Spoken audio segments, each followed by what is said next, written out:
these guys. It's my theme music. Every good hero. I need to have some. And like every good hero, I do have my theme music. This is Tim with the Metlife Mafia telling you all about the New York Giants. A special Sunday show. Well, it's not going to be a special Sunday show. We're going to do this every Sunday. Did a podcast a couple years back called the Metlife Mafia. Stopped doing it. Just took up too much time. Now that I'm on the YouTube, I always like calling it the YouTube. I figured I would get back to my roots and just stick with us. Just do some podcasts as well. We always have a channel, of course, the online Big Blue Sports, Talking Giants, all that stuff is on YouTube, Spotify, and all those other places. So you'll be able to find this there. We'll do it once a week. We'll do a little bit longer than we normally do. That's what she said. Just talking Giants, telling it to you straight. No fucking BS, no bullshit. Just me on the mic. Because I rock the mic. Because some say I'm stupid. I'm outrageous. Stay away from me if you're contagious. Because I'm a man now. No, not a loser. Sorry. Just had to be an MC for a minute. The Giants, of course, have started the 2021 training camp. It's been interesting. It's only been not even barely a week. And the neophytes are already out complaining about the Giants offense. Daniel Jones, he can't find anyone. Everyone that loved Daniel Jones, all of a sudden is just fucking turning against him. Just turning against him, some of these guys. Some of these guys who must have Daniel Jones scrapbooks or the Playboy edition of Daniel Jones underneath their mattress.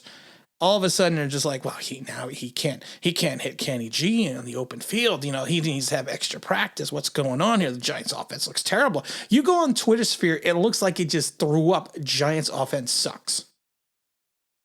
I always tell people the D is always ahead of the O at the beginning of camp. Always is. And I said this in a video recently. There are more nuances to the offense than there are to the defense. There is more motion. There is more timing. There is more people having to be at the right spot at the right time to make something happen. It is not reactionary like a defense is, and this is coming from a former defensive player. I can tell you that straight off the bat. That's just the way it is. Daniel Jones, I don't know if Daniel Jones is going to be fine. I'm not gonna talk about Daniel Jones because I think we've said enough about him. His pocket presence is what they refer to as horrific. I don't think it's horrific right now. I think it's bad. He has no blindside awareness. He seems to have I would say a brain hiccup, is what I like to call it, because his brain does not, his vision, what he's seeing on the field does not seem to be processing in the brain and moving down to the arm at certain times to make the plays. Kurt Warner was on the NFL Network, I think 2 days ago. And he was basically said it straight up. And you know what? I'm not a big Kurt Warner fan. I don't think you should be on the Hall of Fame if you got like 6-5 good seasons, great seasons. I think there needs to be an entire career. If you look at the totality of his career, I don't think it warrants a Hall of Fame. If Kurt Warner's a Hall of Famer, then so is Phil Simms. Put fucking Phil into the Hall of Fame, please. Please. Phil had over 33,000 yards, 199 touchdowns. I don't know how many interceptions. Two Super Bowls. He had the 86 and the 90, but the 90, of course, doesn't count because it went to Jeff Hostetler, but Simms was the man until that game in Buffalo. But Kurt Warner said it best. He really did say it best. He goes, the jury's still out on Daniel Jones. He makes plays that make you think he's all world. Then he does things that you're just dumbfounded by. That you don't know what he was thinking or what he was trying to do.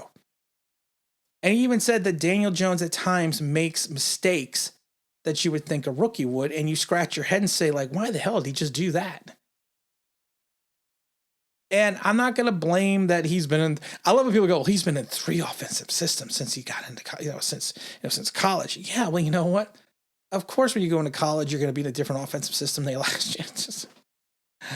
Oh, this is why I like podcasts, because I could just sit here and talk, tell you what I feel. And Kurt was just basically saying that the jury's still out on Daniel Jones. You don't know what he's going to be. You don't know if he's going to be the kid from 19 who was a one-read quarterback who was basically maturated by Pat Shurmur. All the things you want to say about Pat Shurmur, and I fucking blasted Pat Shurmur mercilessly. Because Pat Shurmur was always the smartest guy in the room. If his post-game press conferences, if he won the game, he was the greatest coach in the history of the world. And he didn't win a lot, so that was kind of dumbfounding. But if he lost, it was everyone else's fault but his. But he knew how to groom a young quarterback, and he knew how to play to a young quarterback's strengths if it even was for only one season. Because I look at players seasonally. I don't look at them from what they did last year. I look at what they're going to do this year. So like I said, I'm throwing the book out for Daniel Jones and what is 11 touchdowns.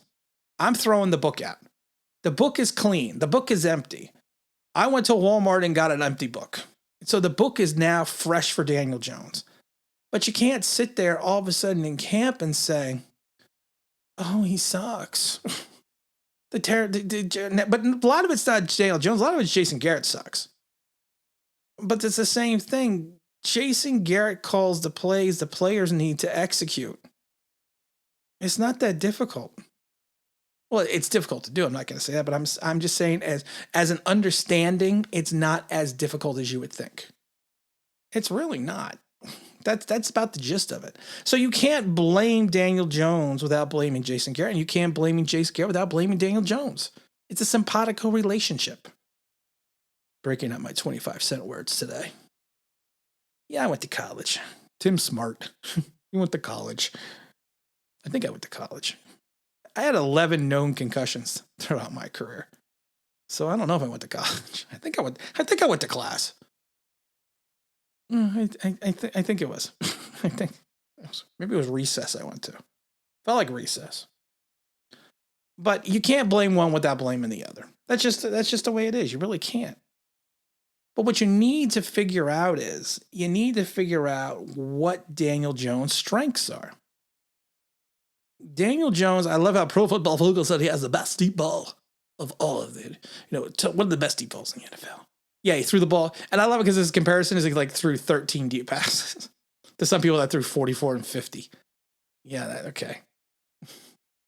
I wasn't much of a baseball player, but when I did play, I think at the beginning of the season, I was 1 for 2. The first game of the season, I was, of course, batting 500. And I think I started at the end. I think I finished the season batting like 132.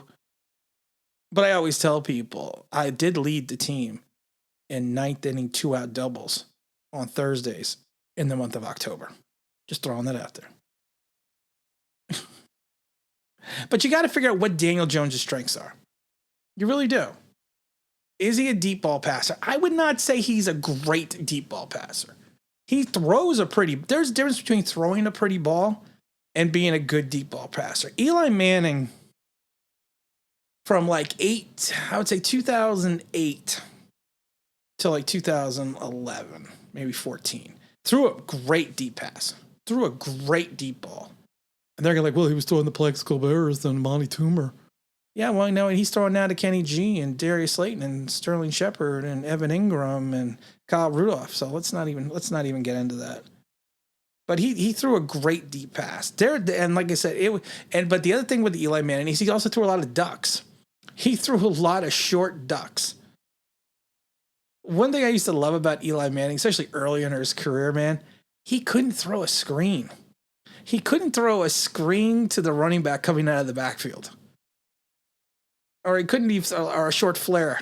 He couldn't. If you looked to his right and saw a running back a line off the line of scrimmage and tries to throw the ball, how many times did he used to miss? People forget that about Eli. The Eli lovers will forget that. The Eli haters will be like, oh yeah, I remember that. But I laugh about that because he couldn't throw a screen for the first couple of years. He really couldn't. He couldn't throw a short flare out to the running back or a screen. Daniel Jones, like I said, throws a tight spiral. That's one thing I can give him. He's not a runner. People are like, well, he's a scrambler. He's so fast. He's like a cheetah. No. Daniel Jones, when he gets it, it's like an old Cadillac I used to own. Old V8. Took a little while to get it running and get it going, but once it got going, man, I mean, it was going. And that's Daniel Jones. His acceleration is not incredibly great. A lot of times last year, most of his big runs last year basically was because of the fact that Jason Garrett took advantage of the over-aggressiveness of the defense, which opened up the running lanes. It's Daniel Jones at the 5. It's Daniel Jones at